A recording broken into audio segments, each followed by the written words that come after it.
Je me suis livré à une petite recherche dans le but de savoir combien de fois certains mots étaient utilisés dans la Bible. Je fais rarement cela car, à mes yeux, un tel exercice ne mène pas à grand-chose. Cependant, pour le sermon d'aujourd'hui, il me semblait indiqué de faire une telle recherche. J'ai ainsi appris que le mot « remember », souviens-toi, ou « remembrance », souvenir, apparaît plus de 215 fois dans la version King James de la Bible, alors que son antonyme « forget », oublier, ou « forgot », avoir oublié, n'y est utilisé que 69 fois. Il est vrai que des variantes de ces mots pourraient encore gonfler ces chiffres. Toujours est-il que des termes comme se souvenir et oublier sont utilisés près de 300 fois dans les Écritures. Certes, il y a des mots qui sont utilisés bien plus souvent encore, comme le mot amour par exemple, mais je pense qu'il y a là un message que Dieu veut nous communiquer. N'oubliez pas. Justement, n'oublions pas que lundi prochain, le 26 décembre 2022, marquera le 30e anniversaire du début de l'Église mondiale de Dieu, la Global Church of God, laquelle continua ensuite sous le nom de l'Église du Dieu vivant, Living Church of God. Cette évolution mérite d'être expliquée afin que nous comprenions pourquoi elle eut lieu. Je veux aujourd'hui parler de tout cela car nous ne devons pas oublier les leçons du passé. Si vous voulez un titre pour ce sermon, c'est tout simplement « Souviens-toi ». N'oublie pas. Dans 1 Corinthiens chapitre 10 se trouve un passage très familier pour la plupart d'entre nous, et il est bon de nous en souvenir, de ne jamais l'oublier. Après avoir évoqué les pérégrinations d'Israël, lors de sa sortie d'Égypte, sous la conduite du rocher qui les suivait, Christ, Paul parle de certaines des erreurs qu'Israël a commises. Au verset 11, il est dit, 1 Corinthiens 10, verset 11, « Ces choses leur sont arrivées pour servir d'exemple, et elles ont été écrites pour notre instruction, à nous qui sommes parvenus à la fin des siècles. Oui, elles sont écrites pour que vous et moi nous en souvenions, pour que nous y réfléchissions, pour que nous considérions les erreurs commises par Israël, de peur que nous n'oubliions et ne fassions les mêmes choses. » Au verset suivant, nous lisons, verset 12, « Ainsi donc, que celui qui croit être debout prenne garde de tomber. » C'est parce que, voyez-vous, tous ces gens avaient traversé la mer Rouge. Ils avaient vu les miracles que Dieu avait accomplis, des miracles qui, pour la plupart d'entre nous, dépassaient tout ce que nous n'avons jamais vu. Oh, je sais qu'il y a eu des miracles exceptionnels parmi le peuple de Dieu, notamment des guérisons qui ne pouvaient être expliquées autrement que par un miracle. Mais quand vous voyez la mer Rouge s'ouvrir pour que vous puissiez la traverser à sec, c'est tout de même assez spectaculaire. Et cela venait après tous les autres miracles qui avaient eu lieu, des miracles que Dieu avait accomplis pour faire sortir Israël d'Égypte. À nouveau, que celui qui croit être debout prenne garde de tomber. Une simple histoire de l'Église montre combien il est important de nous souvenir que littéralement des dizaines de milliers d'individus qui prenaient part à nos services, comme nous le faisons maintenant, ne sont plus parmi nous. Cela dit, et j'aimerais que ce ne soit pas vrai, mais j'ai bien peur que certains de ceux qui sont parmi nous en ce moment même ne resteront pas fidèles jusqu'à la fin. C'est la leçon à tirer du passé. De fait, ce seront souvent des gens auxquels on ne s'attend pas, et ceux qui restent ne sont pas forcément ceux que l'on imagine. C'est une bataille, c'est une guerre qui se déroule, et il y a un vrai diable ici qui essaie de nous détruire. Lorsque nous rencontrons l'expression « souviens-toi » dans un contexte biblique, quelle est la première chose qui nous vient à l'esprit? Je suppose que pour beaucoup d'entre nous, cela nous fait penser à Exode chapitre 20, verset 8, un passage si bien connu que nous nous contenterons de le citer. Donc, pas besoin de nous y reporter.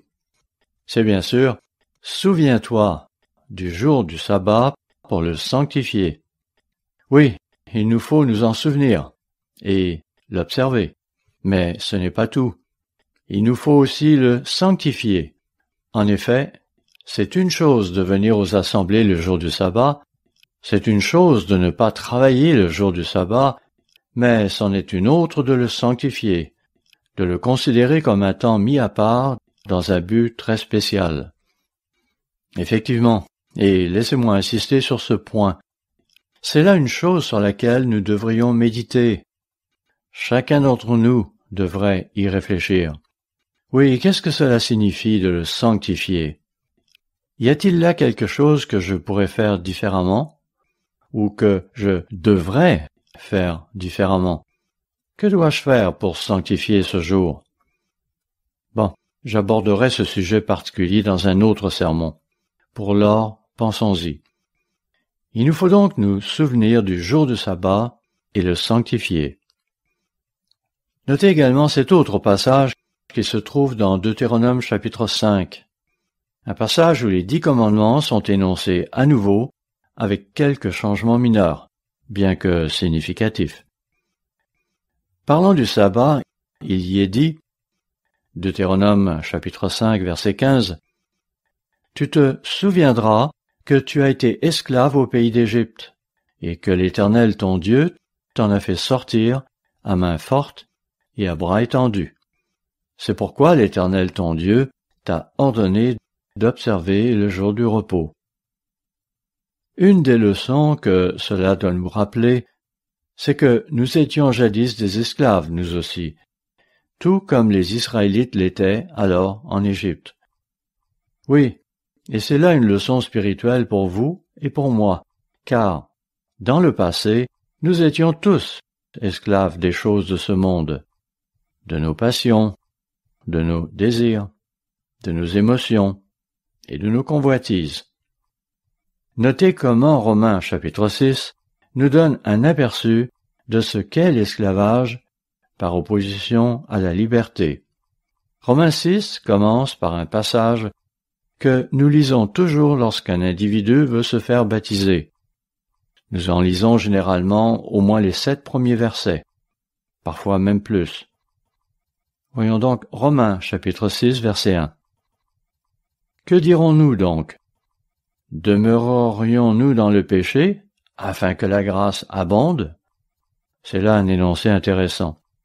En effet, lorsque l'Église universelle, la Worldwide Church of God, s'est fragmentée, beaucoup se sont mis à penser que, vu que nous étions à présent sous la grâce, nous n'avions plus besoin d'observer la loi. Et Paul reconnaissait que les gens comprendraient mal certaines des choses qu'il disait. Et c'est pourquoi il posait de temps en temps des questions du genre « Que dirons-nous donc? Allons-nous persister dans le péché? Oui, allons-nous continuer à violer la loi de Dieu? Car le péché est la transgression de la loi, afin que la grâce abonde. » À cela, Paul répond, verset 2, « Loin de là, nous qui sommes morts au péché, comment vivrions-nous encore dans le péché ?» Puis, à partir du verset 3, il aborde le sujet du baptême, disant, verset 3, « Ignorez-vous que nous tous qui avons été baptisés en Jésus-Christ, c'est en sa mort que nous avons été baptisés? » En effet, la cérémonie du baptême est comparable à un enterrement, devant, en fin de compte, nous mener vers un nouveau mode de vie. C'est pourquoi Paul ajoute au verset 7, « Car celui qui est mort est libre du péché. » Comprenez par là qu'il n'est pas à présent libre de péché. Il a seulement été libéré de ses péchés antérieurs. Versets 11 et 12. « Ainsi, vous-même, regardez-vous comme morts au péché et comme vivants pour Dieu en Jésus-Christ. Que le péché ne règne donc point dans votre corps mortel et n'obéissez pas à ses convoitises. » Autrement dit, ne vous laissez plus dorénavant asservir par le péché. Versets 13 et 14. « Ne livrez pas vos membres au péché comme des instruments d'iniquité, mais donnez-vous vous-même à Dieu comme étant vivants, de mort que vous étiez, et offrez à Dieu vos membres comme des instruments de justice. Car le péché n'aura point de pouvoir sur vous, puisque vous êtes non sous la loi, mais sous la grâce. » C'est là un verset qui est souvent cité par les antinomiens, ceux qui sont contre la loi. Mais ils oublient de lire la suite, versets 15 à 18. « Quoi donc? Pécherions-nous, c'est-à-dire allons-nous continuer à enfreindre la loi de Dieu? Pécherions-nous parce que nous sommes non sous la loi, mais sous la grâce? Loin de là. Ne savez-vous pas qu'en vous livrant à quelqu'un comme esclave pour lui obéir, vous êtes esclave de celui à qui vous obéissez, soit du péché qui conduit à la mort, soit de l'obéissance. L'obéissance à qui? l'obéissance à Dieu, l'obéissance à sa loi. À nouveau, soit du péché qui conduit à la mort, soit de l'obéissance qui conduit à la justice. Mais grâce soit rendue à Dieu de ce que, après avoir été esclaves du péché, et nous l'étions tous, vous avez obéi de cœur à la règle de doctrine dans laquelle vous avez été instruits. Ayant été affranchis du péché, vous êtes maintenant devenus esclaves de la justice. Je parle à la manière des hommes, à cause de la faiblesse de votre chair. De même donc que vous avez livré vos membres comme esclaves à l'impureté et à l'iniquité pour arriver à l'iniquité, à toujours plus d'iniquité, ainsi, maintenant, livrez vos membres comme esclaves à la justice pour arriver à la sainteté. Intéressant ce qui est dit ici. L'iniquité menant toujours à plus d'iniquité. Je pense que c'est là quelque chose qui m'avait vraiment frappé alors que je vivais au Canada. Il y avait là un type du nom de Svend Robinson qui siégeait au Parlement. Il ne cachait pas ses tendances homosexuelles. Un jour, il a été pris en photo alors qu'il était en train de voler une bague d'environ 5 000 $. C'était vraisemblablement pour son mari, ou sa femme. Je ne saurais le dire dans son cas. Il va sans dire que cela mit un terme à sa carrière politique, même si la Gendarmerie royale du Canada n'a pas voulu l'incriminer outre mesure, lui donnant même la chance de reprendre sa carrière à certains égards, et cela en dépit du fait que l'affaire était devenue publique. Et puis, plus récemment, nous avions cet autre individu qui était chargé de l'élimination des déchets nucléaires pour le compte du gouvernement.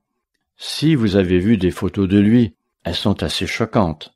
Elles font penser à un individu trans de quelque sorte. Je ne sais pas exactement s'il s'agissait d'un travesti ou d'un individu trans, mais il avait été surpris en train de voler des bagages à l'aéroport. Et le tout avait été filmé. Ce qu'il faut en retenir, c'est que lorsqu'un individu ne respecte pas la loi de Dieu, pourquoi respecterait-il les lois de l'homme? Évidemment, les deux cas que nous avons cités sortaient de l'ordinaire. Mais, même à une plus petite échelle, lorsqu'on cède à une forme d'iniquité, cela mène souvent à une autre. À nouveau, verset 19. De même donc que vous avez livré vos membres comme esclaves à l'impureté et à l'iniquité, pour arriver à l'iniquité, ainsi, maintenant, livrez vos membres comme esclaves à la justice, pour arriver à la sainteté. Continuons, versets 20 à 23. Car lorsque vous étiez esclaves du péché, vous étiez libres à l'égard de la justice. Quels fruits portiez-vous alors? Des fruits dont vous rougissez aujourd'hui. Car la fin de ces choses, c'est la mort. Mais maintenant, étant affranchis du péché et devenus esclaves de Dieu, vous avez pour fruit la sainteté et pour fin la vie éternelle. Car le salaire du péché, c'est la mort, mais le don gratuit de Dieu, c'est la vie éternelle en Jésus-Christ notre Seigneur. Dieu nous rappelle ici que son peuple avait été esclave au pays d'Égypte et qu'il l'avait délivré de cette condition à la suite d'une série de miracles incroyables, et tout cela est rappelé à notre souvenir dans le contexte du commandement à propos du sabbat. Cela dit, pour nous tous, à un degré ou à un autre, c'est aussi un miracle que Dieu ait changé notre esprit pour nous faire prendre conscience de la nature que nous avons, que nous sommes des pécheurs, qu'il est de notre nature de nous livrer au péché, mais que nous devons changer, que nous devons nous repentir de cela, et que, grâce à Jésus-Christ, nous pouvons être pardonnés. Ceci est un miracle.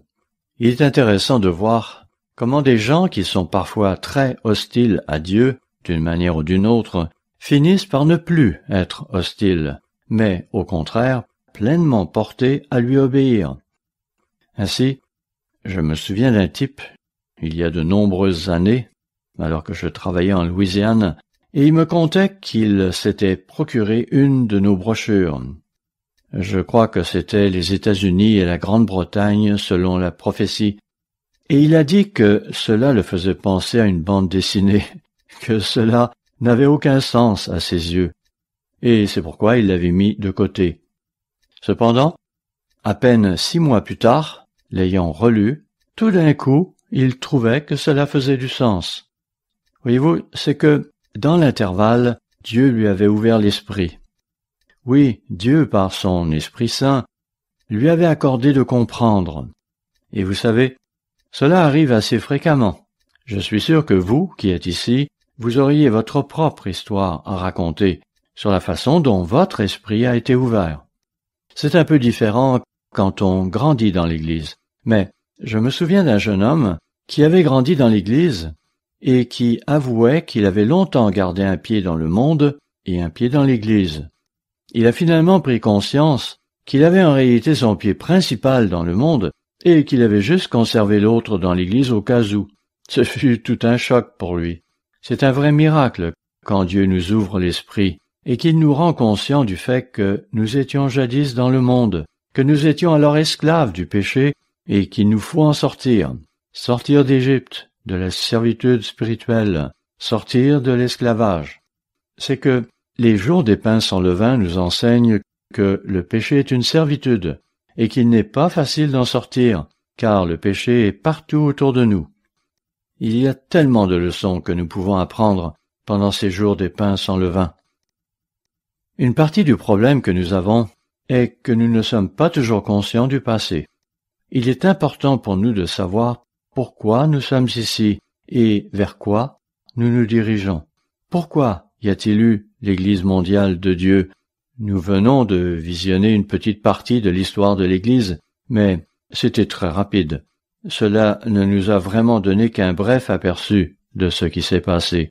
C'est pourquoi j'aimerais maintenant aller un peu plus en profondeur et vous exposer pourquoi il y a eu l'Église mondiale de Dieu, puis l'Église du Dieu vivant. Car beaucoup d'entre vous n'étaient pas là quand ces choses sont arrivées.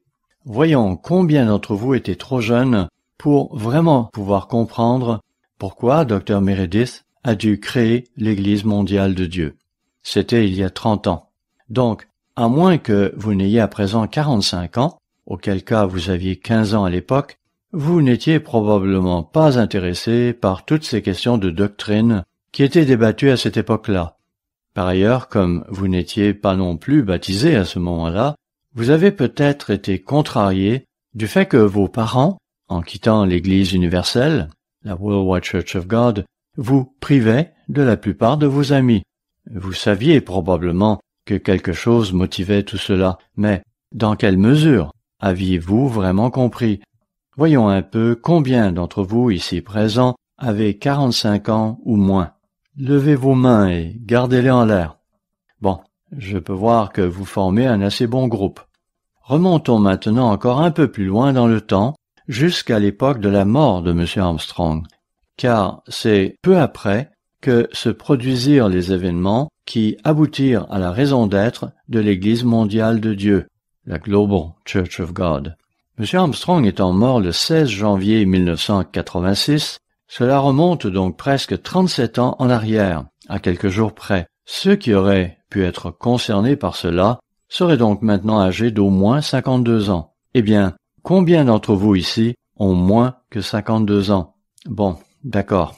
Je ne peux pas tous vous voir, mais c'est manifestement un bon pourcentage d'entre nous. Il est donc important que vous compreniez bien comment nous en sommes arrivés là. Oh, c'est trop facile de dire qu'il y a eu une sorte de perturbation dans l'Église, ou qu'on s'était éloigné des enseignements de l'Église. Mais il est important que nous comprenions vraiment ce qui s'est passé. Monsieur Jonathan McNair et moi en discutions récemment, et il faisait valoir que nous devrions réaliser une production, la mettre sur vidéo et même par écrit, dans le but de faire un retour en arrière et de montrer comment s'était opérée la transition qu'a connue l'Église après la mort de M. Herbert Armstrong. Cela consisterait à exposer la façon dont on s'y est pris pour amener les membres de l'Église à accepter tous ces changements que certains voulaient introduire en matière de doctrine. On voulait nous faire croire qu'il ne s'agissait pas vraiment de changements profonds, tout au plus une vision plus claire. N'empêche que, 1 ou 2 ans plus tard, on avait tout changé, tout en niant d'avoir eu une telle intention dès le début. C'était, aux yeux des experts, un cas flagrant de dissonance cognitive. Ils nous disaient une chose, alors qu'il faisait quelque chose d'entièrement différent. À cette époque, on nous bombardait avec une série ininterrompue de mensonges. Dieu nous a montré qu'il est bon pour nous de faire un retour en arrière sur notre histoire. Les psaumes chapitre 78, chapitre 105 et chapitre 106 sont de longues chroniques de l'histoire d'Israël qui nous décrivent ce que la nation a connu dans le passé. En fait, la Bible nous relate des événements qui se sont produits avant même l'établissement d'Israël. Des événements comme le déluge, par exemple. Quand on y pense bien, la totalité de la Bible est un livre d'histoire. Certes, une partie de la Bible est aussi prophétique, en quelque sorte, une histoire écrite à l'avance. Le fait est que Dieu veut que nous sachions ce qui s'est produit dans le passé et ce qui va se produire à l'avenir. Actes chapitre 7 parle d'Étienne qui subit un procès. Difficile de savoir s'il s'agissait d'un procès formel ou non, mais on le voit ici confronté à ses accusateurs. Que fait-il alors? Eh bien, dans son plaidoyer pour sa défense, on le voit qui remonte dans le temps pour montrer comment Israël avait déjà autrefois assassiné les prophètes et rejeté la vérité de Dieu. Hélas, lorsque son attention se porta vers ses accusateurs, ceux-ci ne tardèrent pas à le lapider. M. Hubert Armstrong avait coutume de revenir périodiquement au tout début, au tout premier chapitre de la Bible, aux 2 arbres. Je rencontre assez souvent des gens qui me demandent de leur expliquer de quoi il est question lorsqu'on parle de ces 2 arbres. Et je crois qu'il serait indiqué de donner prochainement un sermon à ce sujet. Vous savez, M. Armstrong avait tellement parlé de ces 2 arbres qu'après sa mort, personne ne voulait plus en entendre parler. Mais il avait raison, absolument raison d'en parler, lorsqu'il disait qu'il était persuadé que seulement la moitié d'entre nous en comprenait la signification. Il avait raison. Vers la fin de sa vie, je l'ai même une fois entendu dire que, selon lui, seulement 10% d'entre nous le comprenaient vraiment. Il s'est avéré que beaucoup n'avaient pas compris la différence entre ces 2 arbres, l'arbre de vie et l'arbre de la connaissance du bien et du mal. Hélas, c'est celui-ci que les gens ont choisi, celui qui conduit à la mort. M. Armstrong nous a également montré dans quelles circonstances Dieu l'avait appelé et dans quelles conditions était alors l'Église, une Église en voie d'extinction. Pour vraiment comprendre la situation dans laquelle se trouve notre monde moderne, je suppose que nous devrions effectivement remonter jusqu'au début des temps. Mais contentons-nous de revenir au début des années 1900, entre 1926 et 1927. Je vais maintenant vous lire un extrait d'une déclaration de M. Hubert Armstrong qui figure dans le premier volume de son autobiographie. Nous l'avons en notre bibliothèque. Si quelqu'un souhaitait lire cette autobiographie, je suis sûr qu'il pourra se la faire prêter. Il est vrai que si vous teniez absolument à acquérir votre propre exemplaire de son autobiographie, par exemple sur eBay ou ailleurs, soyez prudent, car cela pourrait vous coûter jusqu'à 224 $ pour en avoir un.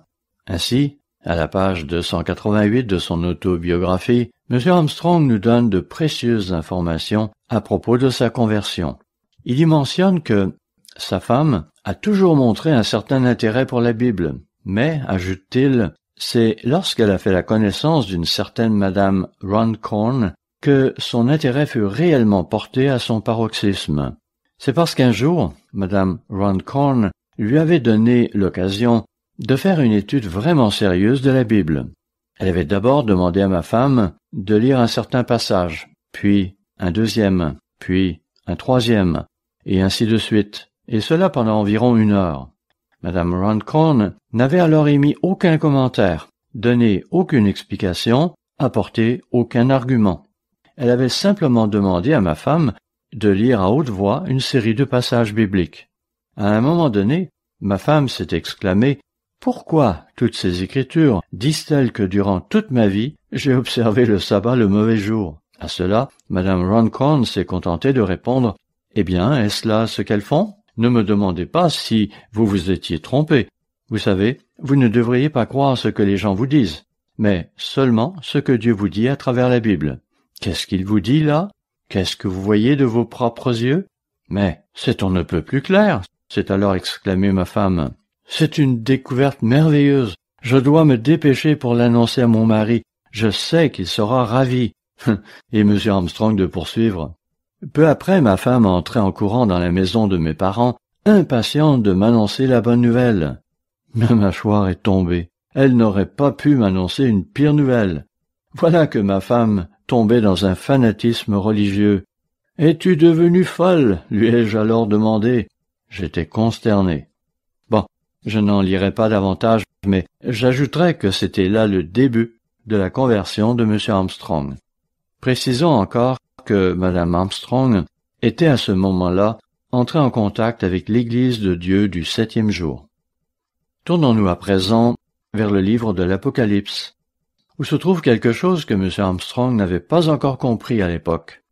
En fait, quelque chose que nous n'avons compris que rétrospectivement, à savoir qu'il était alors entré en contact avec une Église qui était en train d'imploser en raison de la forme démocratique du gouvernement qu'elle avait adopté, ses membres nommant et engageant leurs dirigeants. À cause de cela, et pour d'autres raisons aussi, cette Église commençait à se diviser. Il s'était groupé en une conférence située à Salem, en Virginie occidentale. À une certaine époque, Stanbury, dans le Missouri, était leur siège social. Je suis allé à Stanbury. J'y ai vu ce vieux bâtiment, au coin d'une rue, où ils se réunissaient. Ce n'était pas très impressionnant. J'ai aussi rencontré le ministre qui se trouvait là quand j'étais à Kansas City. Vous lisez à propos de ces choses du passé, et voilà qu'un jour, il vous est donné de passer par là, et cela vous rappelle ce dont M. Armstrong parlait. En fait, ce dont il parlait concernait une église qui était loin d'être dynamique. Soit dit en passant, M. Lambert Greer a grandi dans cette région, et il a connu certaines de ces personnes qui y habitaient, et il pourrait probablement dire beaucoup de choses à propos de cette époque pendant laquelle M. Armstrong a vécu en Oregon. Dans Apocalypse chapitre 3, nous lisons, Apocalypse chapitre 3, versets 1 à 3, écrit à l'ange de l'église de Sardes. « Voici ce que dit celui qui a les 7 esprits de Dieu et les 7 étoiles. Je connais tes œuvres. Je sais que tu passes pour être vivant et tu es mort. » Cet air de l'église s'éteignait donc. « Sois vigilant et affermis le reste qui est près de mourir. » Il y a donc des choses qui sont restées parmi les vérités doctrinales qu'elle avait. « Sois vigilant et affermis le reste qui est près de mourir, car je n'ai pas trouvé tes œuvres parfaites devant mon Dieu. Rappelle-toi donc comment tu as reçu et entendu la parole, garde-la et repens-toi. Si tu ne veilles pas, je viendrai comme un voleur, et tu ne sauras pas à quelle heure je viendrai te surprendre. » Notez que le verset 3 commence par « Rappelle-toi ». Oui, rappelez-vous donc ce que vous avez reçu et entendu. Tenez bon et repentez-vous. Dieu veut donc que nous nous souvenions de ce que c'était lorsque nous sommes sortis de ce monde pour la première fois et que nous avons appris la vérité. Quel a été le moment de réveil pour vous? Et qu'avez-vous appris à ce moment-là? Vous savez, l'histoire de l'Église de Dieu a plutôt été mouvementée, et il est arrivé bien des fois qu'à genoux et durant ma prière, je fasse un retour en arrière pour dire « Dieu, comment est-ce possible que je sois encore là, moi qui suis si imparfait ?» Alors je me tourne immanquablement vers ces 3 piliers sur lesquels j'ai coutume de m'appuyer. Premier pilier. Dieu existe-t-il? Je sais évidemment que Dieu existe, et je me le suis prouvé à moi-même de 1000 façons différentes. Je n'ai aucun doute là-dessus. Je ne crois pas à l'évolution. Vous savez, à la macro-évolution comme il l'appelle. Je ne crois pas que la vie est issue du non-vivant. Je ne crois pas non plus que cet univers soit le fruit d'un hasard aveugle. Il a dû y avoir un commencement. Les scientifiques le savent, et ils peuvent remonter très loin dans le temps. Ils vont parler du Big Bang, de cet instant où l'expansion cosmique a débuté. Ils peuvent remonter le temps et l'observer, mais ils ne peuvent pas aller plus loin. Qu'y avait-il avant? Qu'est-ce qui a provoqué cela? Peu importe ce que c'était, comment est-ce arrivé? Deuxième pilier. La Bible est-elle vraiment la parole de Dieu? Pour en être convaincu, vous n'avez qu'à considérer les prophéties qui se sont réalisées et qui continuent de s'accomplir sous nos yeux aujourd'hui. Des prophéties qui ne sont pas difficiles à comprendre, même presque évidentes de nos jours, à savoir que l'homme, s'il était laissé à lui-même, détruirait un jour toute vie sur la terre. Cela n'aurait pas pu se produire, ou même être envisagé un siècle auparavant. Effectivement, tout au long de l'histoire de l'homme, et particulièrement depuis l'époque où cette prophétie a été donnée, il y a maintenant près de 2000 ans, il n'était pas possible pour l'homme de détruire toute vie sur cette planète. Mais Christ a dit que nous y arriverions. Certes, nous ne sommes pas encore rendus là, mais nous avons à présent certainement les moyens de le faire. Pensez juste aux armes nucléaires, chimiques et biologiques dont nous disposons. Cela suffirait amplement pour détruire toute vie sur cette planète. Troisième pilier. La Bible nous parle de ces armées qui vont encercler Jérusalem, telles que mentionnées dans Zacharie chapitre 14. Elle dit que Dieu va assembler toutes les nations contre les Juifs et Jérusalem. Or, les Juifs n'ont pas toujours été en charge de Jérusalem. En effet, c'est seulement après 1948 que les Juifs ont pu revenir en Israël, et ce n'est qu'après 1967 qu'ils ont occupé tout Jérusalem. Ce sont là toutes des choses qui ne peuvent être réfutées. Pour en revenir à l'ère de Sardes, dont nous parlions précédemment, celle que M. Armstrong avait contactée à un moment donné, au début, celle-ci touchait à sa fin, bien qu'elle pourrait bien encore exister jusqu'au retour de Christ. Car, n'est-il pas dit au verset 4, Apocalypse 3, verset 4, « Cependant, tu as à Sardes quelques hommes qui n'ont pas souillé leurs vêtements. Ils marcheront avec moi en vêtements blancs, parce qu'ils en sont dignes. » Je me souviens d'avoir parlé avec le pasteur de Stanbury. Je me souviens qu'il m'avait dit qu'il faisait usage de jus de raisin au lieu de vin lors de la Pâque. Il disait que c'était tout autant le fruit de la vigne. C'est ainsi qu'il voyait les choses. Puis, nous lui avons demandé « Qu'en sera-t-il de ces gens qui n'ont jamais entendu le nom du Christ? Que va-t-il leur arriver ?» Et il nous a regardé avec un grand sourire, disant qu'il ne connaissait pas la réponse à cela, que cela revenait à Dieu d'en décider. J'ai peut-être manqué de tact à son égard lorsque je lui ai mentionné que c'était bizarre, mais que, pour ma part, je suis persuadé que les Écritures ne nous laissent pas dans l'incertitude à ce sujet. Par ailleurs, beaucoup d'entre eux n'observent pas les jours saints, bien que certains le fassent apparemment. Ils ne comprennent pas bien des choses, ce qui ne doit pas étonner, vu l'attitude désinvolte qu'ils manifestent. M. Armstrong était arrivé en scène alors que tout cela se passait. Faut dire qu'à cette même époque, il y avait encore beaucoup de gens très sincères. Oh, ils n'étaient peut-être pas très emballés à l'idée de prêcher l'Évangile, mais c'étaient des gens sympathiques et plusieurs obéissaient à Dieu autant qu'ils le comprenaient à leur époque. Ainsi, ils observaient le sabbat, et certains d'entre eux observaient aussi les jours saints. Ils comprenaient les lois sur les viandes pures et impures, ils pratiquaient la dîme, et un certain nombre d'autres points de doctrine qu'ils comprenaient. Toujours dans son autobiographie, cette fois la page 303, M. Armstrong parle des difficultés que lui causa l'observance du sabbat. En commençant au bas de la page 303, puis en passant à la page suivante, dans la section consacrée au thème « Loi et grâce », il dit « J'ai étudié soigneusement tout ce que je pouvais trouver pour me permettre de réfuter le commandement à propos du sabbat. Je voulais plus que tout au monde prouver que dimanche, le jour du Seigneur, est le véritable sabbat chrétien. J'ai aussi étudié tous les arguments sur la loi ou la grâce. On m'avait conseillé de lire une de leurs brochures dans laquelle il est dit à propos de Romains 3, verset 20, « Car personne ne sera justifié devant lui par les œuvres de la loi. » Je l'ai fait, mais j'ai noté en lisant ce même verset dans la Bible que celle-ci ajoute « Puisque c'est par la loi que vient la connaissance du péché. » Et c'est vrai, le péché est la transgression de la loi. Ce n'est donc pas la conscience de l'homme ou les interdits de l'Église qui définissent ce qu'est le péché. Non, la connaissance du péché vient de la loi. Et M. Armstrong d'ajouter « J'ai aussi remarqué que leurs pamphlets avait omis de citer Romains 3, verset 31, qui dit « Annulons-nous donc la loi par la foi? Loin de là. Au contraire, nous confirmons la loi. » Autrement dit, il ne saurait être question de grâce s'il n'y a pas de loi, parce que s'il n'y a pas de loi, il n'y a pas non plus de péché. Or, s'il n'y a pas de péché, de quoi devrions-nous nous repentir?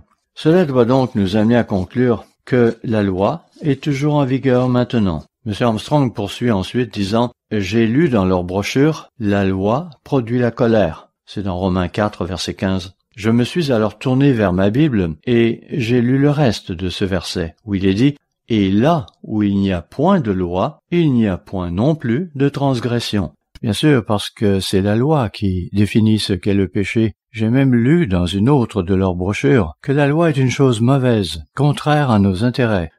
Pourtant, Romains chapitre 7, verset 7 ne dit-il pas « Que dirons-nous donc? La loi est-elle péché? Loin de là, mais je n'ai connu le péché que par la loi, car je n'aurais pas connu la convoitise, si la loi n'avait dit « Tu ne convoiteras point ». Au verset 12, nous lisons « La loi est donc sainte, et le commandement est saint, juste et bon ». Quant au verset 14, il ajoute « Nous savons en effet que la loi est spirituelle ».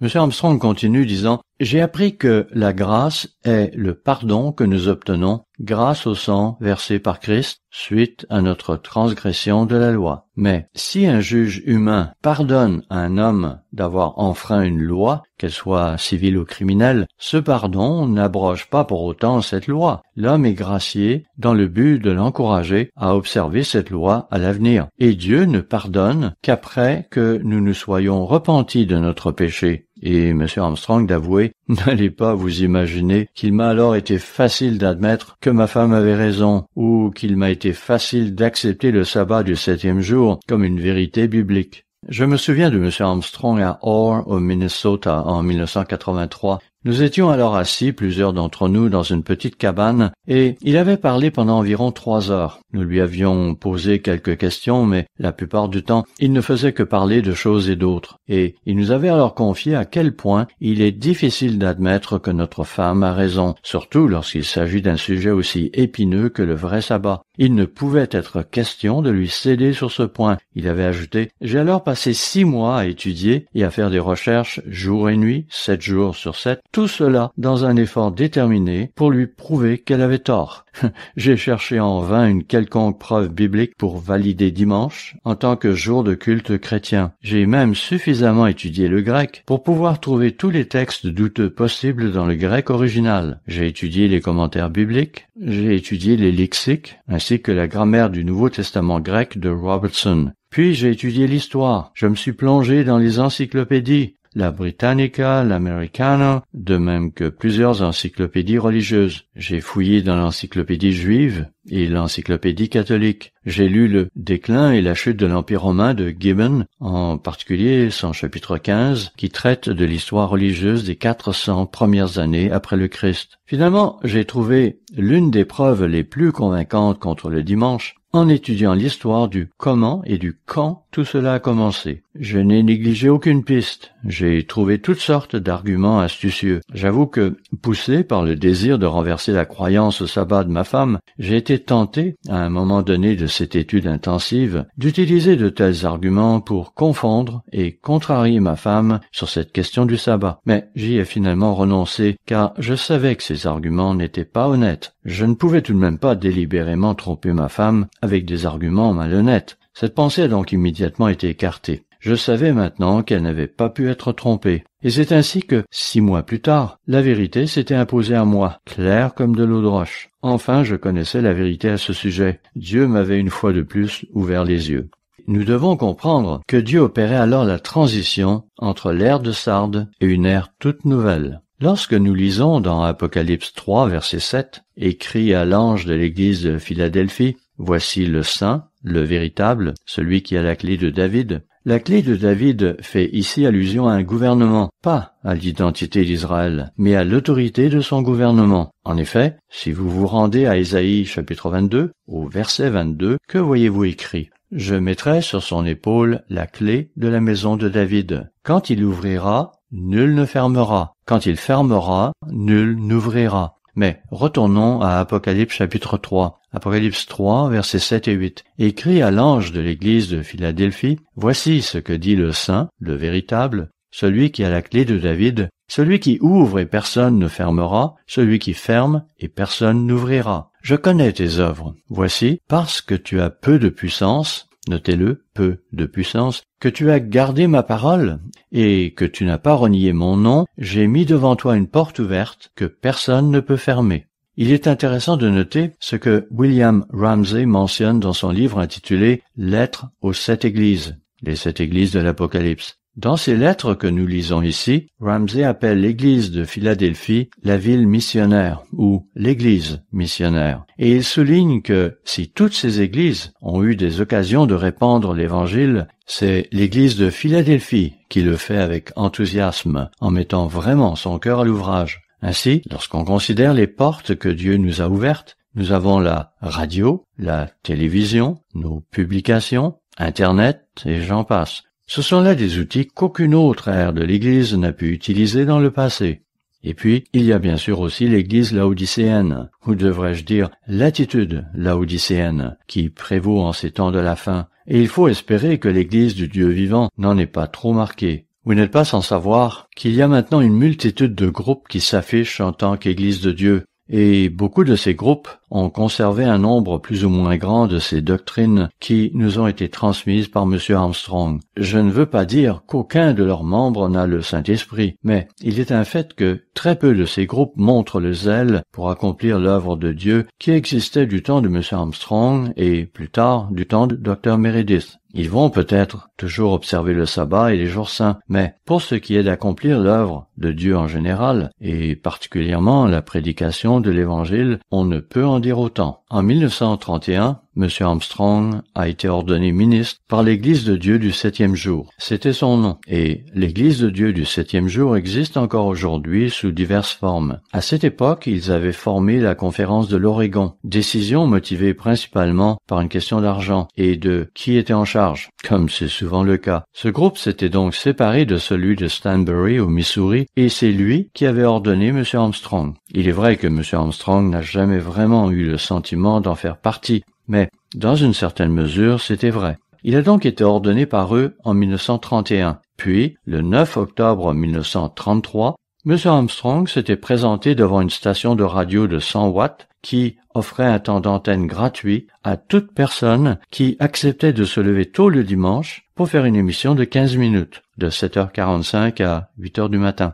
Mais ce n'est que l'année suivante, le premier dimanche de 1934, que son temps d'antenne est passé à une demi-heure et qu'il a débuté ce qu'on a appelé la Radio Church of God. C'est vraiment là que tout a commencé, la première semaine de janvier 1934. Quant à la revue Plain Truth, la pure vérité, elle est sortie le mois suivant et, comme le disait M. Armstrong, c'est à peine si on pouvait appeler cela une revue.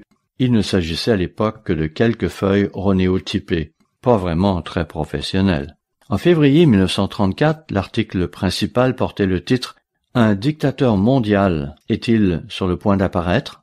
Plutôt intéressant. C'était juste quelques années avant qu'Adolf Hitler et Mussolini ne déclenchent une autre restauration de l'Empire romain. M. Armstrong ne comprenait pas alors qu'il y en aurait encore une dernière avant la fin de l'âge.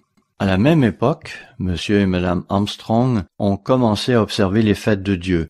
D'après ce que je comprends, ils ont fait cela pendant 7 ans, sans que personne ne se joigne à eux. Il faut aussi préciser que, durant tout ce temps, ils n'en comprenaient même pas la signification. Pour nous, nous prenons cela pour acquis. Ainsi, nous allons nous tourner vers les Écritures pour voir que le levain est un type de péché. Nous irons au Nouveau Testament pour voir ce qui caractérisera les 7 trompettes, et en particulier les 7 fléaux qui accompagneront la 7e. Quant au jour des expiations, il en est question notamment dans Apocalypse chapitre 20. Nous pouvons comprendre toutes ces choses aujourd'hui parce que Dieu nous les a révélées par l'intermédiaire de M. Armstrong. Ces choses n'étaient pas comprises durant l'ère de Sardes. M. Armstrong a donc dû les apprendre et souvent une doctrine à la fois. Cela dit, certaines des doctrines que nous avons de nos jours étaient comprises par l'Église de Dieu du 7e jour, mais beaucoup ne l'étaient pas. Il est un fait que nous prenons beaucoup de choses pour acquises aujourd'hui. L'Ambassador College a ouvert en 1947 et son but premier était de procurer des ouvriers pour la moisson à venir. C'est qu'à cette époque, M. Armstrong diffusait sur un certain nombre de stations de radio. Il prêchait tous les jours de la semaine, 7 jours sur 7. Je suis venu à l'église au début des années 60 et on m'a alors raconté qu'après 1947, vous pouviez conduire à travers les États-Unis ou à travers le Canada et la nuit, si vous disposiez d'une radio, vous ne pouviez pas manquer ses voix, celles de M. Herbert Armstrong et de son fils Garner Ted. D'ailleurs, parmi nos auditeurs les plus fidèles, il y avait beaucoup de camionneurs qui sont connus pour rouler la nuit. Il leur suffisait de syntoniser une des stations qui diffusait nos émissions, et voilà qu'ils entendaient celle-ci. En fait, s'ils connaissaient les différentes longueurs d'onde sur lesquelles nous diffusions, ils pouvaient même nous entendre plusieurs fois durant une même nuit. Encore une fois, au début, M. et Mme Armstrong avaient commencé à observer les jours saints par eux-mêmes. Puis, en 1947, M. Armstrong a lancé l'Ambassador College, dont les débuts lui causèrent beaucoup de stress. Quand je suis venu à l'Ambassador College en 1965, la Pure Vérité comptait déjà près de 635 000 abonnés, ce qui n'est pas très différent de ce que nous avons aujourd'hui, soit environ 600 000, plus ou moins quelques milliers si l'on tient compte des fluctuations parmi notre liste d'abonnés. Par contre, nous n'avons pas de nos jours la couverture radio que M. Armstrong avait. Et nous le savons, la radio n'est vraiment efficace que si vous pouvez l'offrir au moins 5, préférablement 7 fois par semaine. Pour ce qui est de nos émissions télévisées, c'est différent. Elles auront beaucoup plus d'impact si elles sont diffusées une fois par semaine. La radio aurait toujours un impact, j'en suis sûr. Mais il faudrait avoir quelqu'un qui puisse gérer ce projet. Or, pour le moment, nous n'avons personne pour cela. Mais, comme vous le savez, nous passons aujourd'hui à la télévision. D'ailleurs, même M. Armstrong passait à la télévision lorsque je fréquentais l'Ambassador College. Il avait déjà essayé dans les années 50, mais il n'était jamais à l'aise, déjà parce qu'il devait chaque fois se rendre à Hollywood pour enregistrer. Mais plus tard, nous avions une bonne présence à la télévision. En 1968, la Radio Church of God est devenue la Worldwide Church of God. Certes, au début, son appellation de Radio Church of God était justifiée, car M. Armstrong, lorsqu'il a commencé, n'était présent qu'à la radio. Nous savions que le terme Église de Dieu était approprié, mais pour nous distinguer des autres groupes religieux, nous devions lui donner le nom de Radio Church of God. Mais, à partir de 1968, les dirigeants de l'Église ont décidé que nous étions à présent une Église d'envergure mondiale. Et comme, en outre, nous avions aussi une présence à la télévision, notre nom a changé en Worldwide Church of God, l'Église universelle. Cela dit, et je sais que beaucoup d'entre vous le savent, mais je sais aussi que beaucoup ne le savent pas, et il serait peut-être indiqué de vous montrer une fois une vidéo à ce sujet. Sachez que M. Herbert Armstrong a été invité à un moment donné par le roi Léopold de Belgique. C'est parce que l'un de nos membres en Allemagne, un photographe, entretenait des relations avec le roi Léopold. Et un beau jour, il eut l'occasion de lui montrer un Envoy, un album de luxe publié chaque année par l'Église, qui montrait non seulement les étudiants de l'Ambassador College et le corps professoral, mais également les bâtiments du collège, ainsi que les terrains magnifiquement entretenus qui les entouraient. Quand le roi Léopold a vu nos campus, il a spontanément exprimé le désir de rencontrer l'homme qui était en arrière de tant de beauté. Nous avions alors 3 collèges, un au Texas, à Big Sandy, un en Angleterre, à Bricketwood, et un en Californie, à Pasadena. Bien sûr, M. Armstrong serait le premier à vous dire qu'il n'y était pour rien, que c'était en fait Dieu qui l'avait accompli à travers lui. Et plus il avançait en âge, et plus il s'insurgeait lorsqu'on cherchait à lui accorder le crédit de telles réalisations. D'ailleurs, comme il l'a souligné à maintes reprises, il n'avait pas initialement planifié beaucoup de ces choses, même si l'homme d'affaires qu'il était au début avait le sens de la planification. Non, c'était Dieu qui faisait ces choses par son intermédiaire. Ainsi, au cours de sa longue vie, M. Armstrong a rendu visite à des rois, de même qu'à des empereurs. L'empereur Hirohito du Japon et l'empereur Haïlé Sélassié d'Éthiopie, les seuls empereurs encore en vie à l'époque. On l'a déjà dit, il a rencontré le roi Léopold de Belgique, mais aussi le roi Hussein de Jordanie. M. Armstrong avait également de bons rapports avec le roi Bhumibol de Thaïlande et son épouse, la reine Sirikit.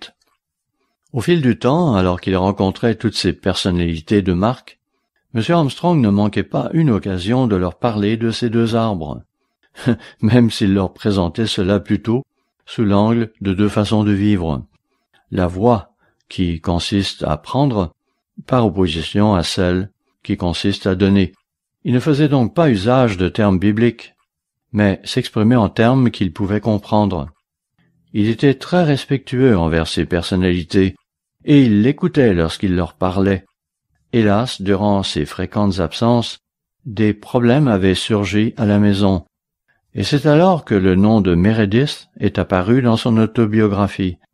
Le fait est que son fils Garnetted n'avait pas le même caractère que M. Herbert Armstrong. En conséquence, il y eut des gens qui sont devenus désillusionnés, en colère même, et cela a abouti à une rébellion qui a eu lieu en 1974. Les années 70 ont été une période turbulente dans l'Église. M. Armstrong s'est rendu à l'évidence qu'il s'était trompé sur quelques points de doctrine. L'un concernait le jour où l'on devait célébrer la Pentecôte, l'autre avait rapport avec le divorce et le remariage. M. Armstrong s'est alors empressé de corriger la situation, et ce n'est pas en faisant appel à un vote. Il a tout simplement changé ses doctrines. Mais d'autres problèmes surgirent par la suite. Ainsi, durant les années 70, nous avons connu une rébellion sur la côte est des États-Unis.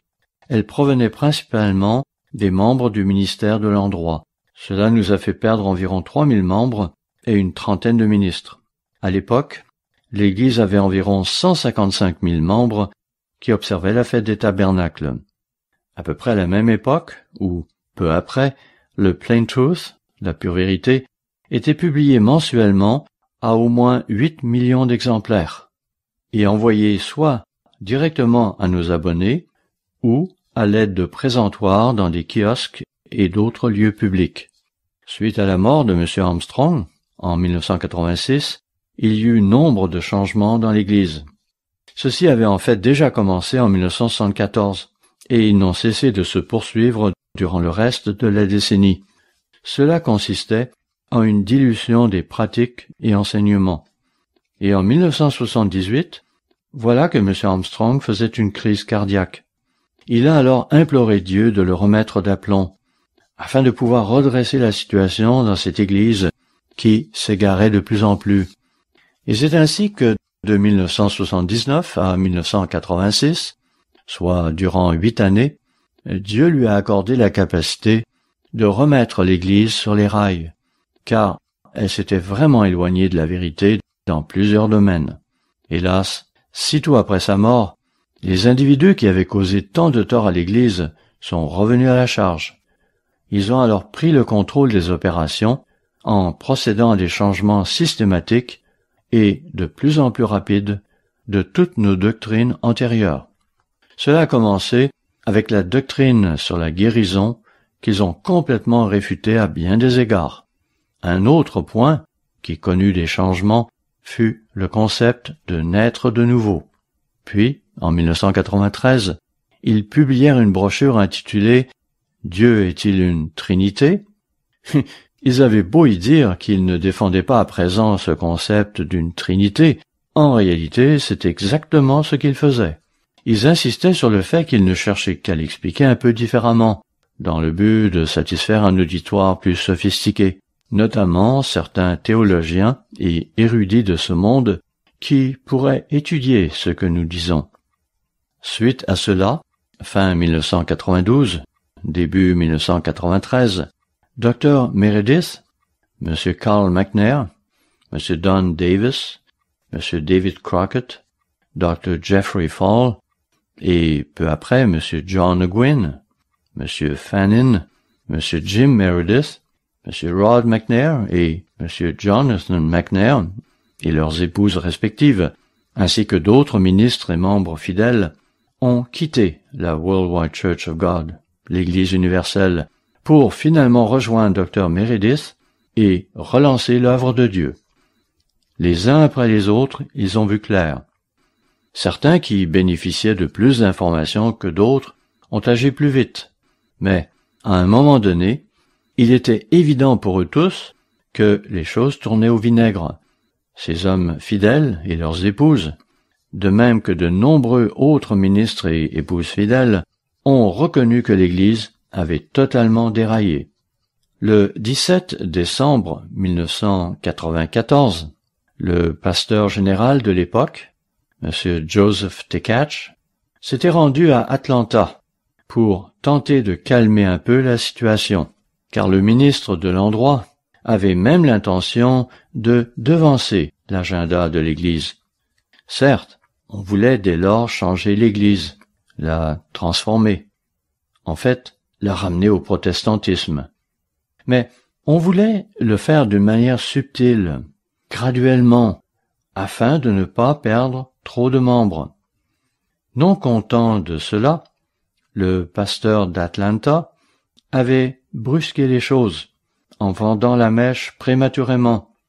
Et c'est pourquoi le 17 décembre 1994, M. Joseph Tkach s'était rendu sur place, à Atlanta, pour donner un sermon sur la nouvelle alliance et sur la manière dont elle nous affecte. Entre parenthèses, nous sommes effectivement sous la nouvelle alliance, mais la manière dont M. Joseph Tkach l'avait présentée était trompeuse, et les conséquences ne se firent pas attendre. Précisons que M. Tkach est mort 40 semaines plus tard, jour pour jour. Pour ce qui est de la transcription de son discours, elle parut dans le rapport du pasteur général. J'étais à Big Sandy à ce moment-là, et j'avais reçu la veille les grandes lignes de ce que M. Tkach allait dire à Atlanta le 17 décembre. Nous nous attendions donc à quelque chose de spécial. Je crois que Dr. Douglas Winnail était également présent à ce moment-là, et peut-être que certains d'entre vous l'étaient aussi. Le sabbat suivant, le 24 décembre 1994, donc il y a maintenant 28 ans, jour pour jour, M. Tkach a donné ce sermon de 3 heures où il a dit entre autres qu'il était permis de jouer au golf le jour du sabbat, qu'on pouvait travailler le jour du sabbat, si cela était nécessaire pour pouvoir nourrir notre famille, que nous étions après tout sous la nouvelle alliance. Il a encore dit beaucoup de choses surprenantes de ce genre. Je me souviens que ce soir-là, après le sermon, nous étions réunis, plusieurs d'entre nous. Dr. He était là, lui aussi, et je me souviens d'une remarque qu'il fit. Il disait qu'on ne peut pas faire d'exception s'il n'y a pas de règle. Autrement dit, on ne parlera pas d'une situation où vous avez un bœuf dans le fossé, à moins d'avoir une règle interdisant le travail ce jour-là, le jour du sabbat. J'avais trouvé le commentaire intéressant. Ces changements qui se produisaient alors n'étaient pas mineurs, et si j'en parle, ce n'est pas sans raison. C'est qu'il y a quelques années, 3 ans environ, certaines personnes survoltées s'étaient mises à répandre la rumeur selon laquelle Weston s'apprêtait maintenant à nous ramener sur les traces de la Worldwide Church of God, lorsqu'elle avait sombré dans l'apostasie. La controverse était centrée sur le port ou non de masque. Les partisans du pour se faisaient accuser de nous entraîner alors vers une nouvelle apostasie. Franchement, c'était ridicule, surtout lorsqu'on considère que certains de ces agitateurs étaient des jeunes qui n'avaient aucune idée de ce qui s'était passé dans notre ancienne association, la Worldwide Church of God. Voyez-vous, ce qui s'était passé dans l'Église universelle, la Worldwide Church of God, n'était pas en réaction à une situation dans le monde à laquelle nous n'avions jamais été confrontés auparavant et dont nous devions nous dégager. Non, il s'agissait ici d'un effort concerté et délibéré de la part de certains pour nous éloigner du sabbat, des jours saints et de notre vision de la nature de Dieu, cette dernière étant alors remplacée par le concept d'une Trinité. On s'efforçait pareillement de réfuter notre croyance à propos de l'identité d'Israël. Les 10 tribus perdues, et en particulier Éphraïm et Manassé, ce qui nous concerne directement, ainsi que notre croyance à propos de l'identité de la Syrie. La définition du péché a aussi été changée, de même que celle du véritable évangile. Tout ce en quoi nous croyons, nous qui sommes ici, avait fait l'objet d'une attaque en règle. L'énoncé actuel de nos croyances fondamentales reflète grosso modo les enseignements de l'Église universelle du temps de M. Armstrong. Certes, nous avons introduit quelques changements, mais ce sont plutôt des ajustements très très mineurs, ici et là. Par exemple, il y a quelques prophéties que nous croyons comprendre un peu mieux de nos jours. Parfois, nous n'en sommes pas si sûrs. Et il est un fait que l'issue des événements peut parfois être source de confusion. Cependant, à mesure que la fin approche, les choses se précisent. Si l'énoncé de nos croyances fondamentales vous semble quelque peu différent, c'est peut-être aussi parce que l'Église ne l'avait jamais formulé de cette façon. L'Église universelle du temps de M. Armstrong disposait d'une grande quantité de publications, de sorte que personne ne pouvait déclarer être ignorant au sujet de ce qu'elle enseignait. Hélas, il fut un temps, après la mort de M. Armstrong, où tout cela fut graduellement rejeté. Au début de 1995, d'autres ministres se sont joints à nous pour relancer l'œuvre, notamment Dr. Douglas Winnail, M. Lambert Greer et M. Rand Millich. À Kansas City, où j'étais à l'époque, j'ai donné mon dernier sermon le 11 mars 1995. Nous savions pertinemment que nos jours dans cette organisation étaient comptés, parce que nous ne croyions pas ce qu'ils enseignaient maintenant. Nous ne savions pas quoi faire. D'ailleurs, même après avoir donné ce dernier sermon, je ne savais toujours pas exactement ce que j'allais faire, sinon que je n'allais pas fonder ma propre église. Avec moi, il y a eu M. James Wells et M. David Burson, ainsi que leurs épouses. Nous avions aussi un autre ancien et sa femme, et tous, nous avions reconnu que l'Église n'était plus sur la bonne voie et que nous ne pouvions pas continuer comme ça. J'ai finalement réalisé que si je me faisais virer, ce ne serait pas si grave, et j'ai alors préparé un sermon où j'évoquais tous ces changements qu'on voulait nous imposer, et nous ne parlons pas ici de changements mineurs. En effet, il s'agissait du sabbat, des jours saints, de la loi, de la nature de Dieu, des choses essentielles, le cœur et le noyau de ce que nous enseignions. Et j'ai même souligné ce que M. Tekach disait, à savoir que vous pouviez même à présent manger un sandwich au jambon le jour des expiations, ce qui revenait à ne plus faire de distinction entre viande pure et impure. J'ai donc donné ce sermon, un sermon qui comportait 3 points. Après avoir exposé tous les changements qui étaient annoncés, j'avais posé 3 questions. Pourquoi des changements aussi massifs? Où cela va-t-il mener? Et que devrions-nous faire? Le pourquoi est évident. C'était une hostilité envers M. Herbert Armstrong et tout ce qu'il nous avait enseigné. Où cela va-t-il mener? Directement vers le protestantisme. Et que devrions-nous faire? Nous ne devrions jamais quitter la vérité. Après avoir fini, j'ai eu l'impression d'avoir déclenché une bombe. Quand je me rassis, j'étais en état de choc. D'autres ministres se sont comportés de façon similaire. Dr. Winnail a manifesté son opposition à Big Sandy. De même en ce qui concerne M. Millich, M. Greer, et je suis sûr que j'en oublie. M. Ames, quant à lui, nous a rejoints peu de temps après, et l'Église s'est mise à grandir. Simultanément, la majorité des individus qui étaient dans l'Église universelle semblaient déjà avoir oublié les choses du passé. La deuxième épître de Pierre parle d'eux au chapitre 2. Il faut cependant ajouter que certains d'entre eux se sont repentis et nous sont revenus. C'était certes une période très confuse. Certains d'entre eux, peut-être vous, se sont peut-être égarés pendant un certain temps, mais l'Esprit de Dieu en eux ne les a heureusement pas abandonnés pour autant. Je parlais tantôt de 2 Pierre chapitre 2. Allons-y brièvement. Parlant de ceux qui causaient cet égarement, il y est dit, 2 Pierre chapitre 2 verset 19, ils leur promettent la liberté quand ils sont eux-mêmes esclaves de la corruption. Et c'est exactement ce qui s'est passé dans l'Église universelle. On promettait aux membres la liberté. « Nous sommes libres maintenant, disait-il. Nous n'avons plus à faire toutes ces choses. Vous n'avez plus à prier chaque jour. Vous n'avez plus à étudier chaque jour. Peut-être qu'ils ne l'ont pas dit en ces termes, mais c'est certainement le message qui a été transmis aux gens. En lisant un article la semaine dernière, j'ai appris quelque chose d'intéressant, à savoir qu'au moins un tiers des ministres de ce monde n'ont pas de routine de prière et d'études dans leur vie. Je me pose alors la question, si les ministres ne le font pas, qu'en est-il de leurs membres? Revenons à 2 Pierre chapitre 2. 2 Pierre chapitre 2, versets 18 et 19. Avec des discours enflés de vanité, ils amorcent par les convoitises de la chair, par les dérèglements, ceux qui viennent à peine d'échapper aux hommes qui vivent dans l'égarement. Ils leur promettent la liberté quand ils sont eux-mêmes esclaves de la corruption, car chacun est esclave de ce qui a triomphé de lui.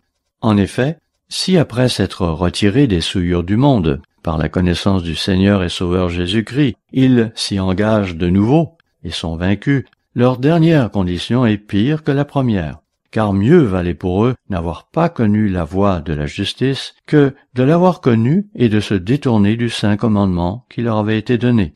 Il leur est arrivé ce que dit un proverbe vrai, le chien est retourné à ce qu'il avait vomi et la truie lavée s'est vautrée dans le bourbier. L'Église mondiale de Dieu, la Global Church of God, a connu une certaine croissance. Mais il est choquant de constater à quelle vitesse ses membres ont oublié d'où ils étaient sortis, à savoir des hérésies de l'Église universelle, pour se mettre à convoiter des postes de commande dans la nouvelle organisation.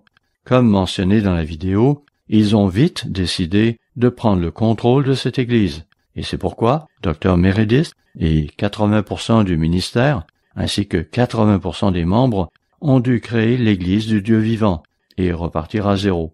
Quant au petit nombre qui restait dans l'Église mondiale, ils se sont dispersés dans de nombreuses directions différentes. La Bible nous donne pourtant beaucoup d'avertissements, notamment dans le Deutéronome. Voyons-le. Deutéronome, chapitre 8, verset 11. « Garde-toi d'oublier l'Éternel ton Dieu, au point de ne pas observer ses commandements, ses ordonnances et ses lois. » Verset 14. « Prends garde que ton cœur ne s'enfle, et que tu n'oublies l'Éternel ton Dieu, qui t'a fait sortir du pays d'Égypte, de la maison de servitude. » Notez la mise en garde répétée contre l'oubli. Verset 19. « Si tu oublies l'Éternel ton Dieu, et que tu ailles après d'autres dieux, si tu les sers et te prosternes devant eux, je vous déclare formellement aujourd'hui que vous périrez. » Allons aussi à Deutéronome chapitre 6. Deutéronome chapitre 6, verset 10. « L'Éternel ton Dieu te fera entrer dans le pays qu'il a juré à tes pères. » Puis verset 12. « Lorsque tu mangeras et te rassasieras, » autrement dit, quand Dieu nous aura bénis de tant de manières, « garde-toi d'oublier l'Éternel qui t'a fait sortir du pays d'Égypte, de la maison de servitude. » L'histoire de l'Église de Dieu a été mouvementée, et ce n'est pas un phénomène récent. Cela ne s'applique pas uniquement aux 100 dernières années. Cela a été ainsi tout au long de l'histoire. C'est pourquoi Jésus a dit que les portes du séjour des morts ne prévaudraient point contre elles. C'était une indication pour nous, afin que nous sachions que notre histoire serait turbulente. En parcourant l'histoire de l'Église, vous voyez bien que c'est le cas. Il fut un temps où l'Église était entrée dans une apostasie totale. Un temps où des apostats se sont emparés du nom de Christ. Un temps où les membres de la véritable Église ont été considérés comme des hérétiques. Tout cela parce qu'il y a un diable bien réel qui essaie de la détruire. Mais, heureusement, Dieu a promis que la vérité subsisterait et qu'il y aurait toujours un groupe de personnes qui resterait attaché à la vérité. Cela ne dépend ni de M. Herbert Armstrong, ni de Dr Meredith, ni de moi, bien que Dieu ait clairement utilisé M. Armstrong d'une manière si remarquable que cela ne peut être comparé à ce que Dr Meredith ou moi-même allions pouvoir faire. Dr Meredith a fait ce que vraiment lui seul pouvait faire, à savoir relancer l'œuvre de Dieu. Soyons donc reconnaissants pour cela. Ne l'oublions pas. Nous souvenir de par où nous sommes passés et nous rappeler pourquoi nous sommes ici est essentiel à notre stabilité. Je conclurai donc par ces mots. Souvenez-vous, n'oubliez pas,